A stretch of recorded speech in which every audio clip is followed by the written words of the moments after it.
بسم اللہ والصلاة والسلام علی رسول اللہ اما بعد۔ آج کی حدیث جو ہے الحدیث التاسع عشر، 19ویں حدیث۔ یہ کتاب ہے الاربعین النوویہ۔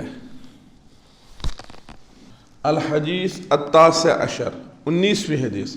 عن عبداللہ ابن عباس رضی اللہ عنہما، عبداللہ ابن عباس رضی اللہ تعالی عنہما سے روایت ہے۔ قال كنت خلف رسول اللہ صلی اللہ علیہ وسلم۔ خلف جو ہے نا، خلف یہ جہت کو واضح کرتا ہے، کس طرف تھا خلف، اور یہ امامہ کی ضد ہے، امامہ کی ضد ہے، جہت کو واضح کرتا ہے۔ اور اس کا معنی ہے میں پیچھے تھا، خلفہ کو پیچھے۔ یہ کس چیز کو واضح کرتا ہے؟ جہت کو۔ کنت خلف رسول اللہ، اب اس کا معنی کیا ہوا؟ میں رسول اللہ صلی اللہ علیہ وسلم کے پیچھے تھا۔ یومن ظرف زمان، ایک دن ایسا تھا کہ میں رسول اللہ صلی اللہ علیہ وسلم کے پیچھے تھا۔ یہ جو راوی نے کہا ایک دن ایسا ہوا کہ میں نبی صلی اللہ علیہ وسلم کے پیچھے تھا، یہ کسی ایک خاص دن کا واقعہ ہے، ورنہ عبداللہ ابن عباس بہت ساری مرتبہ رسول اللہ صلی اللہ علیہ وسلم کے ساتھ رہے ہیں، بہت ساری مرتبہ نبی صلی اللہ علیہ وسلم کے پاس تھے، ان کے ساتھ تھے، آگے پیچھے دائیں بائیں، لیکن ایک دن کا واقعہ بیان کرتے ہیں، اس لیے کہا یومن، ایک دن میں ان کے ساتھ تھا، پیچھے تھا۔ اور یہ جو ہے خلفہ، اس سے مراد ہے تقریباً واضح نہیں ہے، سواری پر تھا۔ اور اگر سواری پر ہو اور وہ واضح ہو تو اس کا عربی ہے ردیفہ۔ ردیفہ اگر سواری پر ہو اور واضح ہو، اس کے لیے کون سا لفظ استعمال ہوتا ہے؟ ردیفہ یا ردفہ، اس قسم کے الفاظ۔ ردیف النبی، میں نبی صلی اللہ علیہ وسلم کے پیچھے سوار تھا، اگر ردیفہ ہوتا تو یہاں خلفہ ہے، میں نبی کریم صلی اللہ علیہ وسلم کے پیچھے تھا۔ فقال، تو انہوں نے فرمایا، یہ جو ہے نا میں ان کے پیچھے تھا، میں ان کے آگے تھا، یا اس قسم کی حالت تھی، حیعت جو بیان کی جاتی ہے، یہ اس بات کی علامت اور نشانی ہوتی ہے کہ راوی کو یہ حدیث اچھی طرح سے یاد ہے، راوی کو یہ حدیث اچھی طرح سے یاد ہے۔ مثلا اگر راوی یہ کہے میں نے رسول اللہ صلی اللہ علیہ وسلم سے اس وقت سنا جب وہ خطبہ دے رہے تھے، تو اس کا مطلب یہ ہے کہ اس کو یہ حدیث اچھی طرح سے یاد ہے، حالت بھی پتہ ہے۔ میں نے تب سنا جب نبی صلی اللہ علیہ وسلم مینا میں تھے، کوئی کہے میں نے تب سنا جب رسول اللہ صلی اللہ علیہ وسلم احرام میں تھے، کوئی کہے میں نے تب سنا جب وہ احرام سے فارغ ہو گئے تھے، تو اس قسم کی چیزیں، کوئی کہے کہ وہ مسجد نبوی سے باہر آ رہے تھے تو ایسا فرمایا، کوئی کہے مسجد میں داخل ہو رہے تھے تو ایسا فرمایا۔ یہ جو آس پاس کی یہ باتیں ہوتی ہیں، ان کا اصل حدیث کے ساتھ اتنا کوئی گہرا تعلق نہیں ہوتا، لیکن ان کا تعلق کس کے ساتھ ہوتا ہے کہ راوی کو یہ حدیث صحیح طریقے سے یاد ہے، راوی کا ضبط جو ہے پختہ ہے، راوی کا ضبط پختہ ہے۔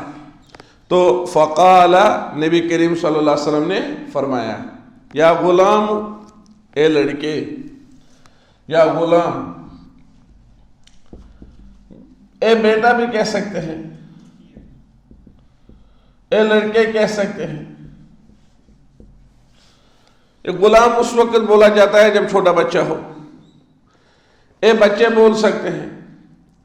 اور غلام جو ہے نا، یہ تقریباً آپ سمجھ لیجئے کچھ 10-12 سال کی عمر میں، اگر اس سے کم ہو تو یا ولد کہنا مناسب ہے، یا ولد اگر اس سے کم ہو۔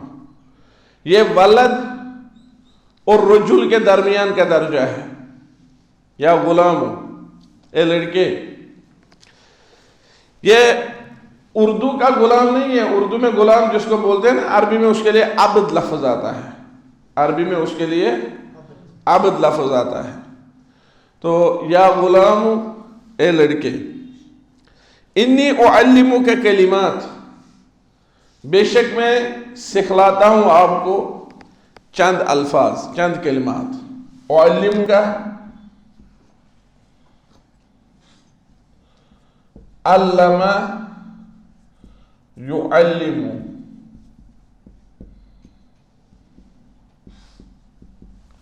اسی سے 13واں صیغہ اعلم.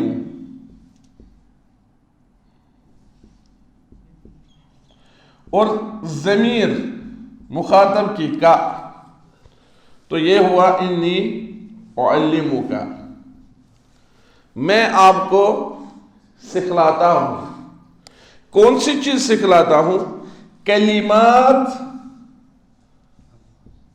چند الفاظ. اور یہ ہے کلمہ کی جمع، کلمہ کی جمع.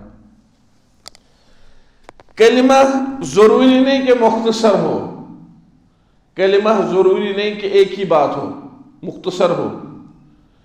یہ دیکھیے کلمہ لفظ جو ہے کبھی مختصر یعنی ایک لفظ کے لیے بھی استعمال ہوتا ہے، اور کبھی لمبی عبارت کے لیے بھی. عربی میں کہتے ہیں فلاں صاحب آئیں گے، یتفضل السید، کون، کیا نام ہے ان کا؟ یتفضل السید عبد الکبیر لیلقی امامکم کلمہ. محترم عبد القدیر صاحب، کبیر صاحب آئیں گے یا آ رہے ہیں تاکہ آپ کے سامنے ایک کلمہ پیش کریں. پھر کیا وہ ایک ہی کلمہ پیش کرتے ہیں؟ کتنا بولتے ہیں؟ بہت لمبی تقریر کرتے ہیں، لیکن اس کے لیے عربی میں کیا بولا جاتا ہے؟ کلمہ. اور ایک صحابی نے کہا کلمتن سمعتها من رسول اللہ، ایک کلمہ جو میں نے اللہ کے رسول صلی اللہ علیہ وسلم سے سنا اور جس سے میں کامیاب ہوا. پھر لمبی حدیث بیان کی. فرمایا اللہ کے رسول نے فرمایا کہ فتن ہوں گے، ان فتنوں میں جو کھڑا ہوگا وہ جو بیٹھا ہوگا نہیں، جو کھڑا ہوگا وہ چلنے والے سے بہتر ہوگا، اور جو بیٹھا ہوگا وہ کھڑے والے سے بہتر ہوگا. لمبی حدیث فتنوں کی بیان کی، لیکن اس کے شروع میں کیا کہا؟ کلمتن سمیعتها من رسول اللہ. یہ ایک کلمہ جو میں نے اللہ کے رسول سے سنا، میں اس سے کامیاب ہوا. تو پتہ چلا کلمتن میں ضروری نہیں کہ یہ ایک ہی کلمہ ہو، ایک ہی کلمہ ہونا ضروری نہیں ہے، بلکہ یہ دلالت کرتا ہے بعض اوقات ایک جملہ پر، بعض اوقات پوری عبارت پر، پوری عبارت پر، لمبی تقریر پر. تو فرمایا انی اعلمک، میں آپ کو سکھاتا ہوں کلمات، بعض کچھ الفاظ، کچھ کلمات. تو آگے بہت ساری عبارت ہے، لمبی عبارت ہے.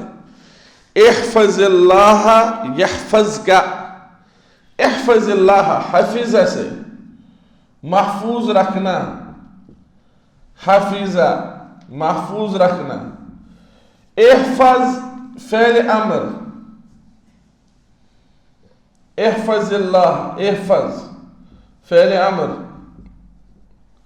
اللہ کو محفوظ رکھو، اللہ کو محفوظ رکھو. کیا اللہ کو بندوں کی حفاظت کی ضرورت ہے؟ نہیں. جب اللہ کو بندوں کی حفاظت کی ضرورت نہیں ہے تو اللہ کو محفوظ رکھنے سے کیا مراد ہے؟ احفظ اوامر اللہ، احفظ اوامر اللہ، اللہ کے احکام کی. احفظ اوامر اللہ ونواہیہ، اللہ کے اوامر اور نواہی کی حفاظت کرو. یحفظ کا، وہ آپ کی حفاظت کرے گا. آپ دنیا میں آپ نے سنا ہوگا وہ بعض اوقات گاڑیوں پر لکھا ہوتا ہے، کبھی آپ نے دیکھا گاڑیوں پر کچھ اچھی عبارتیں لکھی ہوتی ہیں، غور کرنا چاہیے انسان کو.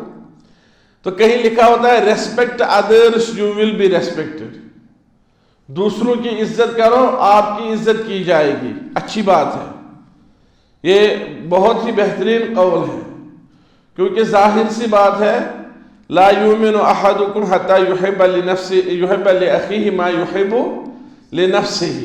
اگر آپ چاہتے ہو کہ آپ کی عزت کی جائے، احترام کیا جائے، تو آپ پر یہ ضروری ہے کہ آپ اپنے بھائی کی عزت اور اس کا احترام پسند کرو.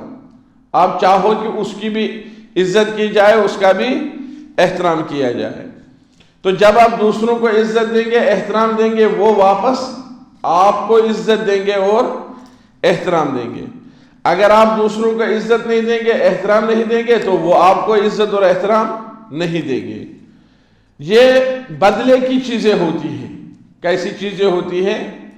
بدلے کی چیزیں ہوتی ہیں. اور اسلامی احکام میں یہ چیز خصوصیت ہے کہ جو انہیں عملاتا ہے، نہ صرف یہ کہ آخرت میں اس کا فائدہ ہوگا، دنیا میں بھی فائدہ ہوگا. دنیا میں بھی احفظ اللہ یحفظ کا، اللہ کے احکام کی حفاظت کرو، آپ ہزارہ پریشانیوں اور فتنوں اور مصیبتوں سے بچ جاؤ گے. آپ کی حفاظت ہو جائے گی. آپ کی کیا ہو جائے گی؟ حفاظت ہو جائے گی. کیسے؟ ایک تو یہ بات ہے، دنیا میں شر پسندوں کا ایک بہت بڑا مجموعہ اور تعداد وہ ہے جو مذہبی لوگوں کو نہیں چھیڑتے ہیں. وہ شر پسند ہوتے ہیں، بہت سخت شر پسند، وہ فسادی ہوتے ہیں، فتنہ پرور ہوتے ہیں، لیکن مذہبی لوگوں کو دیکھ کر کے ان کا ارادہ بدلتا ہے. اور یہ اللہ نے ازواج مطہرات اور دوسری مسلمان عورتوں سے فرمایا آپ حجاب پہنو تاکہ آپ پہچانی جاؤ کہ یہ دیندار خواتین ہیں، آپ کو کوئی تکلیف نہ پہنچائے. بہت سارے لوگ ایسے ہوتے ہیں جن کے دل اور ذہن شر سے بھرے ہوتے ہیں، بہت تیز ہوتے ہیں باقی چیزیں، لیکن جب وہ مذہب پرست لوگوں کو دیکھتے ہیں تو ان سے نہیں چھیڑتے ہیں، بلکہ بعض اوقات ایسا ہوتا ہے ان کی عزت ہی کرتے ہیں. آپ نے خود کہیں پر ایسا دیکھا ہوگا. ایک تو یہ ہے، اور دوسری بات یہ ہے کہ ایسے شخص کو اللہ بھی حفاظت سے نوازتا ہے، فرشتوں کے ذریعے سے اس کی حفاظت کراتا ہے. اور اسی طرح جیسے آیا ہے احادیث میں کہ سوتے وقت، شام کے وقت جس نے سورہ بقرہ کی 2 آیتیں، آخری 2 آیتیں پڑھی، صبح تک اس کے لیے 2 فرشتے مامور رہیں گے حفاظت کے لیے. بہت ساری چیزیں اس طرح کی آئی ہیں. تو فرشتوں کے ذریعے سے اللہ اس کی کیا کراتا ہے؟ حفاظت کراتا ہے. اللہ اپنے بندوں کے ذریعے سے اس کی حفاظت کراتا ہے، لوگوں کے دلوں میں اس کی محبت پیدا کرتا ہے. لیکن کب؟ احفظ اللہ یحفظ کا، آپ اللہ کے اوامر اور نواہی کی حفاظت کرو، اللہ آپ کی حفاظت کرے گا. احفظ اللہ تجدہ تجاہک، آپ اللہ کے احکام کی اور نواہی کی حفاظت کرو، جب آپ کو ضرورت پڑے گی تو آپ اللہ کو اپنے سامنے پاؤ گے. تجاہک پانے کا مطلب کیا ہے؟ اللہ آپ کی ضرورت پوری فرمائے گا، اللہ آپ کو بے آسرا نہیں چھوڑے گا. کب؟ جب آپ نے اللہ کے احکام کی عمل آوری کی ہوگی. کیونکہ اللہ کے احکام کی اور نواہی کی عمل آوری کرتے ہوئے ظاہر سی بات ہے آپ نے ہزاروں لوگوں کے ساتھ اچھائی کی ہوگی. تو جب آپ کو کسی کی اچھائی کی ضرورت پڑے گی تو وہ ہزاروں لوگ آپ کی مدد کے لیے تیار ہوں گے. تو یہ ہے تجدہ تجاہ. جب آپ نے اللہ کے احکام کی پیروی کی ہوگی تو آپ نے کسی کو تکلیف نہیں دی ہوگی، تو بدلے میں کوئی آپ کو تکلیف نہیں دے گا. تو تجدہ تجاہ کا آپ دیکھو گے کہ اللہ آپ کی حاجت فوراً روا کرے گا. اور یہ قاعدہ جو رسول اللہ صلی اللہ علیہ وسلم نے فرمایا، اس کے بعد فرمایا اذا سألت فاسأل اللہ، یہ قاعدہ ہے جب آپ کچھ مانگو گے تو اللہ سے مانگو۔ ایک روایت میں آیا ہے اگر جوتے کا تسمہ مانگنا ہو، جوتے کا تسمہ آپ سمجھ رہے ہیں، لیسز، شو لیسز جس سے جوتے کو بند کیا جاتا ہے، وہ بھی اللہ سے مانگو، اللہ سے مانگو۔ تو وَإِذَا سَأَلْتَ فَاسْأَلِ اللَّهِ، جب آپ کو کوئی چیز مانگنی ہو تو کس سے مانگو؟ اللہ سے مانگو۔ کافی ساری مرتبہ اس ضمن میں ہم سے غلطی ہوتی ہے۔ اگر ہمارے کچھ حاجات ہوتے ہیں، ضروریات ہوتے ہیں، تو ہم لوگوں سے مانگنے سے پہلے اللہ سے نہیں مانگتے ہیں۔ جو بھی چیز ہو، جو حتیٰ کہ اگر آپ کے کسی ذمہ دار کو، استاد کو، دوسروں کو اسے پورا کرنے کی قدرت ہو، اور جو انسان سے مانگنا درست ہو، مناسب یہ ہے کہ انسان اس سے پہلے اللہ سے دعا کرے۔ مناسب یہ ہے کہ اس سے پہلے کس سے دعا کرے؟ اللہ سے دعا کرے۔ تو اذا سألت فاسأل اللہ، جب آپ کو کچھ مانگنا ہو تو کس سے مانگو؟ اللہ سے۔ جو چیزیں انسانوں کی قدرت میں ہو، ان میں جن میں انسانوں سے مانگنا جائز ہے، مثلا ابھی آپ کو کسی چیز کی ضرورت ہے، آپ کسی بھائی سے، کسی ساتھی سے، استاد سے مانگیں گے مثلا، یہاں یہ مانگنا جائز ہے۔ جب اس میں بہتر یہ ہے کہ ان کو مانگنے سے پہلے اللہ سے مانگا جائے، تو پھر اس کی بات ہی نہیں کہ اگر ایسی چیز مانگنی ہو جس پر کوئی بندہ قدرت نہیں رکھتا ہے، تو وہ چیز کس کو مانگنی ہے؟ صرف اللہ کو۔ اور اگر وہ چیز اللہ کو چھوڑ کر کسی اور سے مانگی تو شرک۔ تو کیا ہے؟ شرک ہے۔ دوسروں سے مانگنا کب شرک ہوگا؟ دوسروں سے مانگنا کب شرک ہوگا؟ جب وہ چیزیں مانگی جائیں جن پر دوسروں کو طاقت نہیں ہوگی۔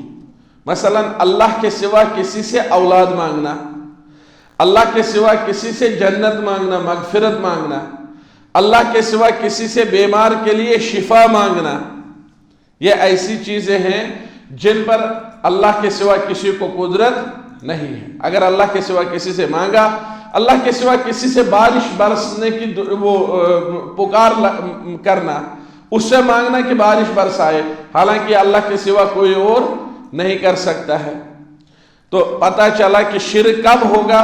جب ایسی چیز مانگی جائے جس پر اللہ کے سوا کسی کو طاقت نہ ہو۔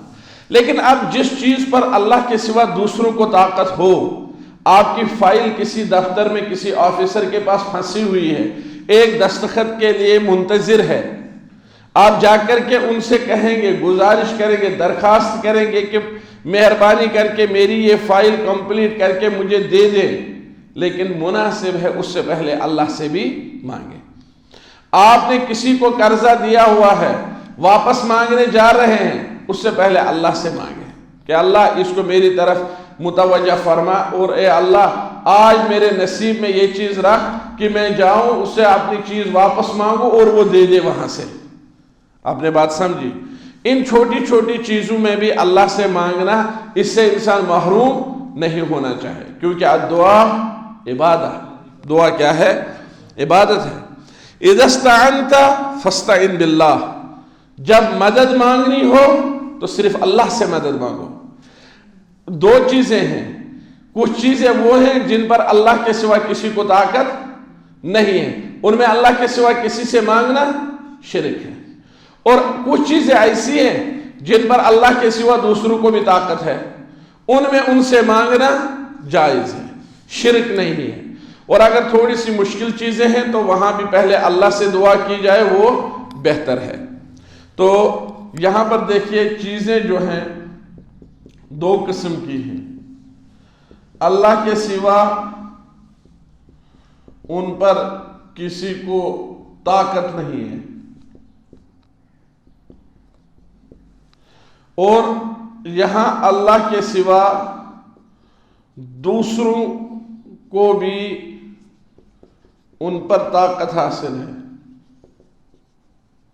یہاں مانگنا غیر اللہ سے شرک ہے، یہاں غیر اللہ سے مانگنا جائز ہے، البتہ سلف اس میں بھی احتیاط کرتے تھے، اور یہی وجہ ہے کہ سلف میں سے اگر کوئی شخص اونٹ پر سوار ہو جاتا، پھر اونٹ پر سوار ہونے کے بعد اس کے ہاتھ سے وہ کیا کہتے ہیں اس کو، وہ چھڑی یا وہ جس کے لیے ساؤتھ لفظ استعمال ہوتا ہے، سین واو تو کمچیت کشیر پہ بنا چھانٹا جس کو بولتے ہیں، وہ اگر ہاتھ سے گر جاتا تو وہ کسی کو نہیں بولتے کہ ذرا یہ مجھے دے دو اٹھا کر کے، وہ اونٹ کو واپس بٹھاتا، پھر نیچے اترتا اور اپنی چیز خود اٹھاتا۔ حالانکہ اونٹ کو پہلے بٹھانا، اس پر چڑھنا، کھڑا کرنا، پھر دوبارہ بٹھانا، یہ اس زمانے کے ہیلی کاپٹر بٹھانے سے کم نہیں ہے۔ آج اگر کوئی شخص ہیلی کاپٹر کو بٹھائے، پہلے پھر اٹھائے اور پھر دوبارہ بٹھائے، پھر نیچے اترے، اپنی رسی یا چھانٹا یا قلم اٹھائے، تو پاس والے لوگ نہیں کہیں گے آپ نے ہم سے کیوں نہیں کہا، ہم آپ کو دے دیتے اور آپ چلے جاتے۔ آپ نے بات سمجھی؟ تو جن چیزوں پر لوگوں کو قدرت ہے، سلف دیکھتے تھے اگر ہم خود یہ کر سکتے ہیں تو دوسروں سے نہیں کہیں گے۔ اور اللہ کے رسول نے فرمایا اذا استعنت فاستعن باللہ، جب آپ کو کسی سے مانگنا ہو، مدد مانگنی ہو تو صرف اللہ سے مدد مانگو۔ آج ہم مجبوراً نکل رہے ہیں، کلاس یہاں پر مکمل ہو جائے گی اور یہ حدیث 18 انشاءاللہ تعالی اگلی مجلس میں ہم دوبارہ پڑھیں گے۔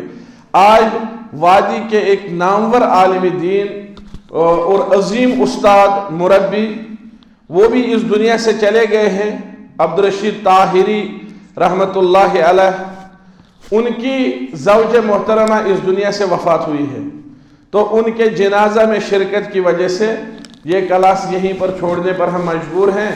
اللہ تعالی ہم سے دعا ہے انہیں مغفرت سے نوازے اور ہم سب کو اپنے اساتذہ کرام کی عزت اور ان کے اہل و عیال کے ساتھ حسن سلوک کی توفیق سے نوازے۔